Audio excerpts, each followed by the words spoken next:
श्री सीताराम, जय श्री कृष्णा। शिखावस्थी के चैनल में आप सभी का स्वागत है। मैं हूं शिखावस्थी। आज का मेरा वीडियो भगवान श्री कृष्ण जी की छठी उत्सव से संबंधित है।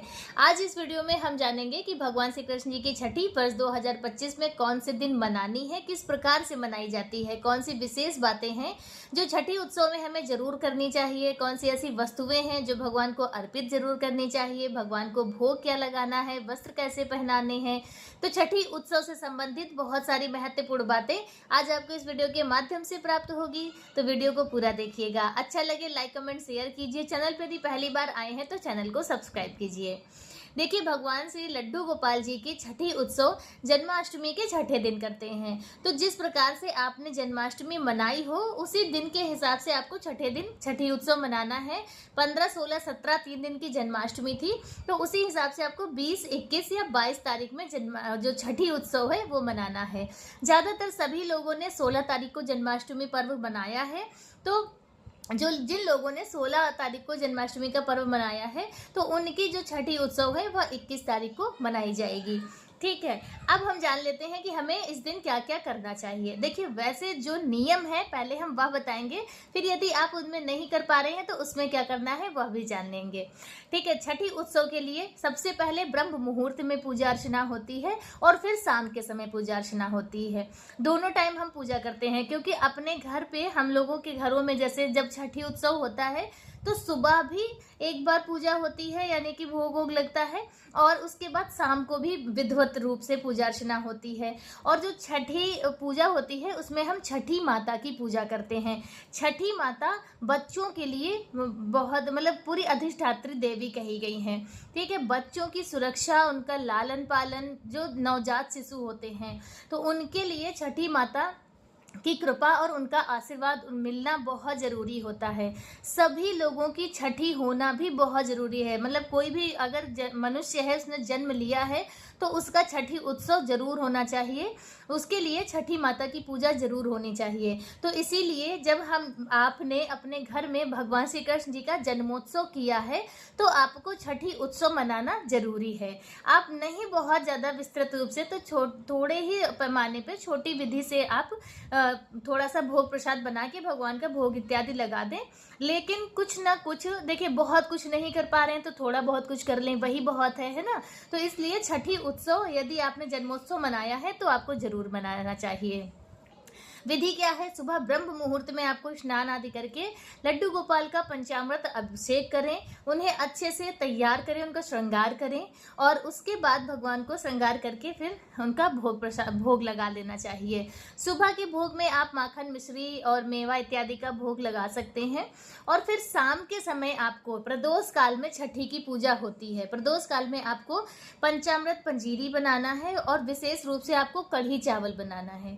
ठीक है, कढ़ी चावल भोग में जरूर होना चाहिए। उसके बाद आप 56 भोग भी बनाएं, कोई वो नहीं है, भगवान प्रसन्न ही होंगे, लेकिन आपको कढ़ी चावल उस भोग में जरूर रखना है। तो आप कुछ नहीं तो पूड़ी और हलवा पूड़ी बना लीजिए और कढ़ी चावल बना लीजिए, पंचामृत पंजीरी, इस तरह से थोड़ा थोड़ा सा करके आपको भोग प्रसाद तैयार करना है। भोग प्रसाद तैयार करने के बाद अब हम छठी करेंगे। तो किस प्रकार से आपको छठी करनी है?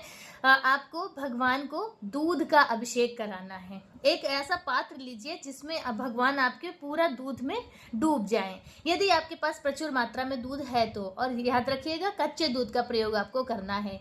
यदि दूध आपके पास इतना नहीं है तो आप ऐसे साफ स्वच्छ जल से भगवान का अभिषेक कर दें। वैसे कहते हैं कि छठी में दूध से स्नान कराया जाता है, तो यदि हो तो आप दूध से स्नान करा दें। बाद में वो दूध आप अपने प्रयोग में ले सकते हैं। आप उसकी खीर बना लें, चाय इत्यादि में भी प्रयोग कर सकते हैं।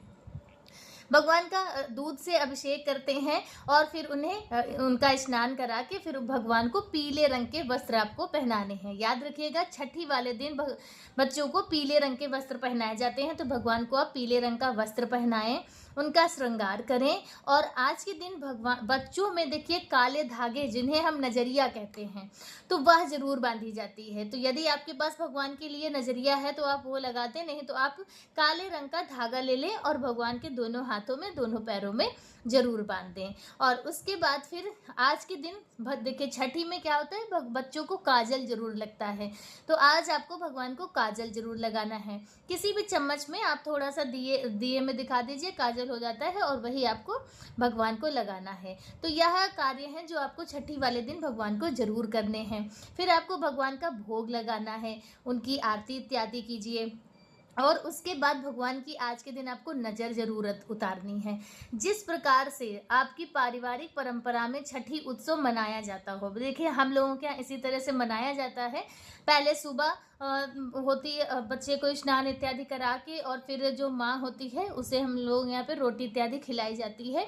और फिर शाम के समय पूरी विधिवत पूजा अर्चना आराधना होती है, खूब भोग लगता है, भंडारे होते हैं, मतलब सभी रिश्तेदारों को बुलाकर भोजन इत्यादि कराया जाता है। तो ठीक आपको जिस प्रकार से आपके घर में आपकी पारिवारिक परंपरा के अनुसार छठी उत्सव मनाया जाता है, प्रयास कीजिए आप उसी तरह से मनाएं तो ज़्यादा अच्छा है। भगवान की कृपा प्राप्त होती है, घर में खुशियाँ आती हैं।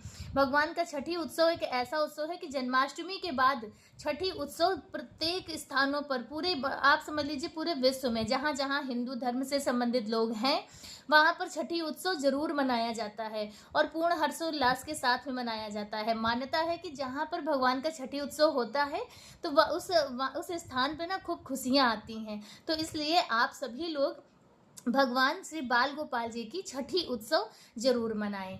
और यदि आप जैसे आपको कहीं आना जाना है तो आप यदि शाम के समय नहीं कर सकते हैं तो सेम विधि आप सुबह के समय भी कर सकते हैं। सुबह ब्रह्म मुहूर्त में जब आप भगवान का अभिषेक इत्यादि करेंगे तो उसी समय आप कढ़ी चावल बनाकर भगवान का भोग लगा दें और प्रसाद वितरण कर दें। तो इस तरह से आप सुबह के समय में भी कर सकते हैं यदि आप शाम को नहीं कर सकते हैं तो। लेकिन कहने का तात्पर्य बस यही है कि भगवान श्री कृष्ण जी का छठी उत्सव सभी को जरूर मनाना चाहिए।